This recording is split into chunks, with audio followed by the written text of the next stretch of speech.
Hey, you guys, welcome back to another episode. Today I have my partner back. How are you feeling, Mo? I'm feeling better. My voice is still a little scratchy, but definitely feeling better. Good. I'm so glad. I'm so glad to have you back. It's kind of weird to record like by yourself. Nova. Oh, But today we're really excited. We want to talk about our birth stories. So you guys know that we have two under two, and we had Zuri first, and then Nova 15 months later. I gave birth. So two really I want to say like very interesting birth stories. Of course, with the first one, I didn't know what to expect. I didn't know what was going to happen. I was super yeah, nervous, you guys. Like, for any first time moms out there, like the nerves, you just don't know what to expect. You don't know what's going to happen. You and don't death, know. and deaths. And you don't know what's coming. So everything feels like so I don't want to say dramatic, but it just feels like so much more dramatic than it did with Nova because I knew what to expect. I knew what was coming up. So I don't know. Let's talk about our first one. Yeah, Is Valzi. It was super unique, obviously, because it was our first time, and I want Mo to share like his perspective from the dad and Yeah, the male of like everything that was happening with from the get go, like from pregnancy up until like giving birth. yeah, So it all started. I guess we'll talk about like obviously I got pregnant. Fast forward, we're in month 9. And I remember we were talking about our birth plan. And for those of you who know me, you know that I'm a chiropractor and I'm very into holistic health. So with my birth, that was no different. I wanted to keep it very holistic, very natural. So our birth plan was, or I guess my birth plan, but Mo was like my support with it or on it. Um, I did not want to have a C-section and I wanted to do medication free. So that was the plan from the get-go. Now, whether I knew I could do it, but whether or not that was going to happen, obviously I wasn't sure. I was open to the idea of possibly having a C-section if that's what was healthy for me and the baby. Um, but I know I didn't want to get induced if I didn't have to. So just as natural and as holistic as possible is what I wanted. So talked to our OB, who is great. And she was like, yep, she's on board and she wanted to help us out as much as she could with that. But um, we're in month 9. yeah. And I'll back up a little bit. So, like, we ended up switching OBs at one point. So, our first OB was great, great reviews, but I think her philosophy just was a bit different than what Yeah. we originally wanted. Yeah. She was open to having a natural, unmedicated birth, but at the same time, she would always kind of throw in there, was very adamant that you know, in the event we're there and she decides that, hey, we need to, go, we're going to go. Right. And that's kind of just going to be the course of action. So, Rebecca and I talked about it and decided to go with a different OB who was also a Dr. Rebecca. Yeah. I think it was really one of the best decisions we made because she was just so great, communicated well, was very much so, hey, we're going to do what you want to do. We'll go with your body. Yeah. Um, and yeah, it was just a much better Do experience. you remember when I had like reservations about it and I kept telling you like something feels off about this OB? Like I can't see her at the end of the day like delivering my firstborn child. And I think that's super important to be able to picture the person like your OB that's going to deliver not only your first child but your children, like being able to picture her in that scenario. And I just couldn't. Like something about it. Like Mo said, nothing against her, but just it just wasn't something wasn't clicking, I feel like. And again, her philosophy was different than mine for sure. And she kept reiterating like we could have a C-section, like that could happen. So fast forward when we switched to our new OB, Yeah. that was never brought up. Like she heard our concerns, she heard my worries. She knew it was I was the first time mom and it was my first time doing this. And so she just was very supportive and reassuring of my birth plan. And that's what made me feel super comfortable at the end of the day. And that's what I felt like I needed. I just needed some support in that way. Yeah, I But specifically recall one of the appointments that Rebecca went to at the first OB, I wasn't able to go to. And Rebecca called me afterward. Um, because I guess the OB had made a comment, and again, not shaming this OB. She's a great doctor, but the OB had made a comment about like your main concern should be like your baby not dying or something like that, and it really threw Rebecca off, obviously, and that's a pretty dramatic thing to say to somebody who's having their first child. And so Rebecca called me after and was like, "Yeah, it's not going to work." So then we made the shift. Remember, I slept on it. I said, let me sleep on it. And if I still wake up feeling the same way, like we need a switch. And at this point, we were about to go into our anatomy scan, remember? With Zuri. It Yeah. was at that point where I was at the halfway mark. In my head, I was like, is it too late to switch? Like, I don't know. Like, obviously, it's your first time, so you don't know. And you're trying to advocate for yourself, but you also don't know. And but anyways, I was like, for me to feel like this is not normal, so let's just switch and see what happens. So we did, and we're super thankful we did.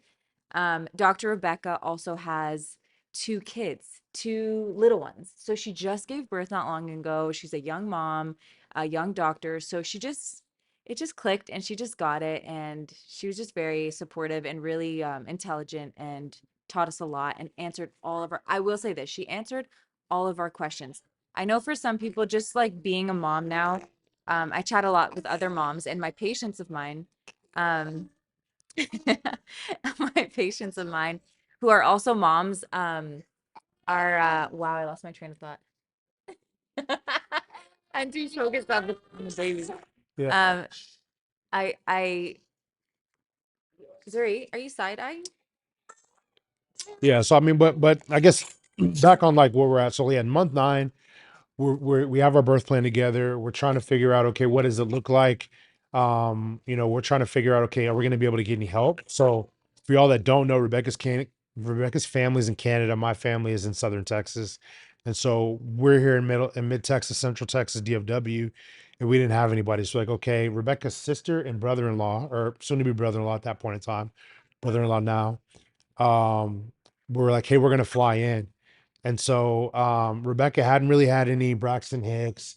We had the bag ready. That was, I think, from my perspective, one of the things I wanted to make sure we had right away. We had like the peanut ball, we had, all of our clothes, snacks, cell phone chargers, all the things on the Right. list. Yeah, we were We were ready. ready. We're physically, mentally, I don't know if we were ready, but Yeah. physically we had all the stuff we needed. And then it was like out of the blue. I can't remember what we ate. I have a sweet tooth, so we had cinnamon rolls that Oh, we night. had cinnamon rolls. Yeah, we had cinnamon rolls that night. I have a sweet tooth if you can't tell. And you laugh too hard. And so we had Just want to take a quick break from today's episode and talk about our sponsors, Jane. For those of you who know me, you know that I started my practice 4 years ago. And when I was introduced to different practice management softwares, there were so many options in the market. And I was looking for something that was going to help me streamline my practice, automate my practice, something that was going to be user friendly and give me all the support I need as a solo provider. So, long story short, I decided to go with Jane. If you're new to Jane, you've never heard about Jane before, Jane is an all in one health and wellness practice management software that literally runs your practice from A to Z. It does things like scheduling appointments, it'll take care of online bookings, your billing, your insurance. It automates every little thing that you can think of. And the best thing about them is that they have the best customer service. I can give them a call and know that someone is going to answer, and it's an actual person that answers. And I know that they're going to help me right there on the spot. So, don't even think about another platform, you guys, because this is it. It's going to help take care of everything for you so that you can focus more on your clients and your patients and be the best doctor you can be. So use our code Hopkins 1 month for your first month free and try it out for yourself. cinnamon rolls. Rebecca said her stomach was upset, and so we thought maybe like the sweets Yeah. had upset her stomach. Yeah.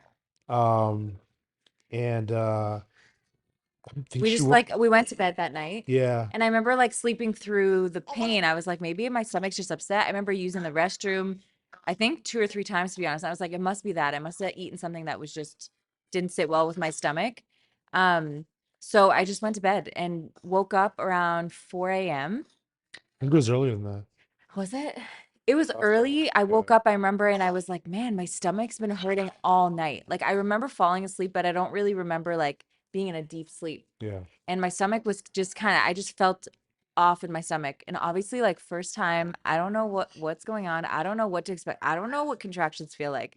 I like you just don't know. So, um, looking back, I was full on in labor Yeah. for sure from dinner. But I didn't know. Honestly, I think what helped where I didn't get in my head a lot is because I never checked how dilated I was. So I was kind of adamant that I didn't want to check. If I had any birth, like any labor, early signs of labor, I was okay to check.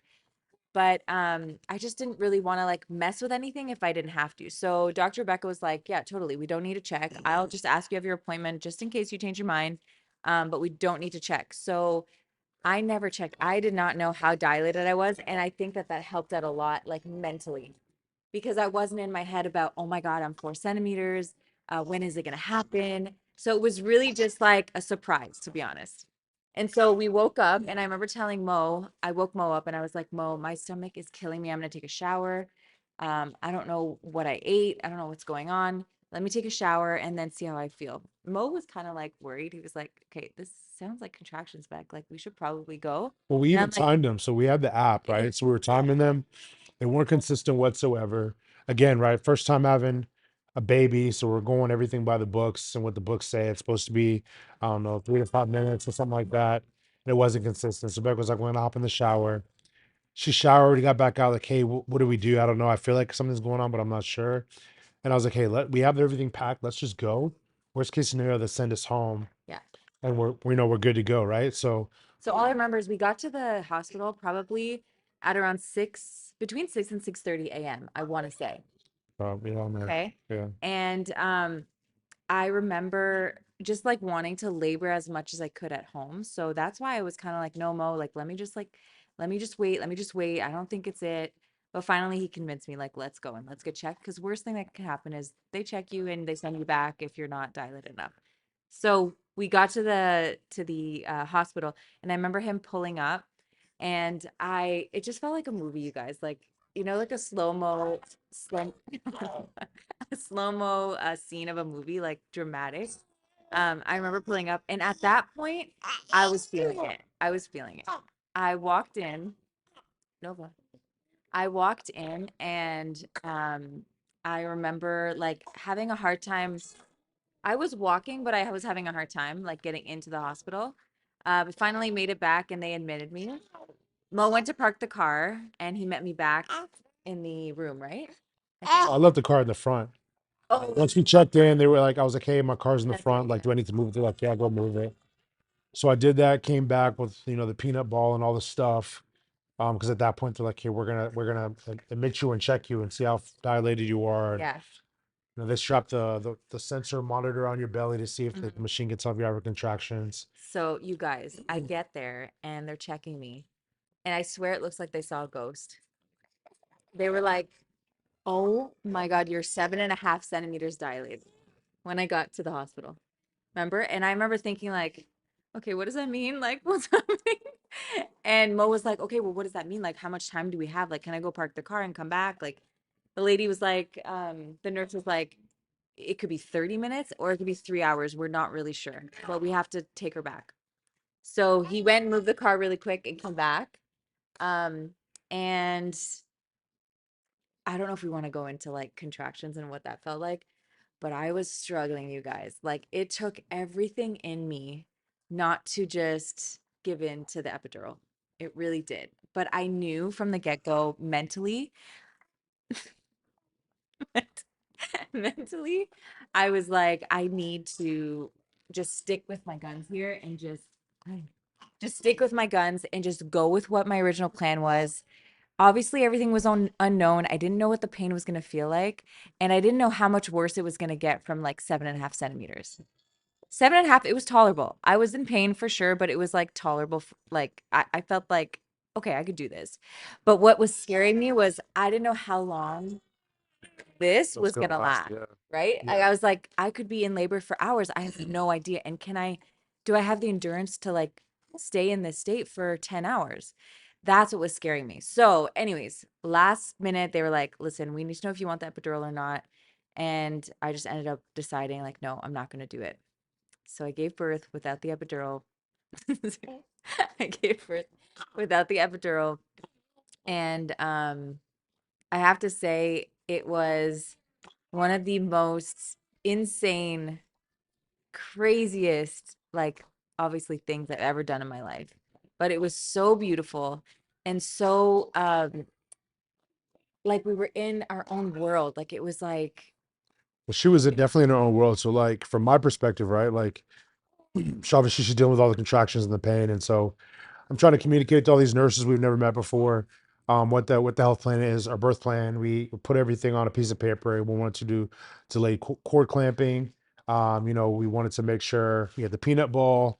If she wanted to rock, I think she planned on doing birth either on the side or not in the stirrups, which on is all weird that we fours. still do that. On all fours. 2024.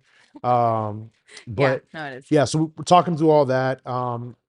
Dr. Rebecca was not there at the time, so they were saying, "Hey, another doctor is probably going to deliver the baby," which we weren't really comfortable with. But they ended up saying she's driving in because this was around 7 or 8 o'clock at this point. And yeah, I mean, it's a good thing we went when we did because I think by the time we checked into the hospital and actually Zuri came, it was like an hour and a half. So had we waited, I probably would have been delivering the baby. Yeah. Call me Dr. Hopkins. And so I'm really happy that we decided to go when we did. Yeah, I know it was a great call. Yeah. Um, and then we had the baby, and within within like the hour, we had the baby. So I delivered Zuri at 8:12 a.m. 12 or 8:02 or something. 808, 808, I remember. Oh, 8:08. yeah. Um, 808. and oh, thank you. I delivered her at 8:08, and so we got to the hospital at 6:30. So everything happened so fast. Like it was just moving. But thankfully that was also a blessing because I didn't have to like Labor in be the in labor hospital. and be in Yeah. pain for that long. Um, okay, let's pause. Let's pause. Pause. Like this is chaotic.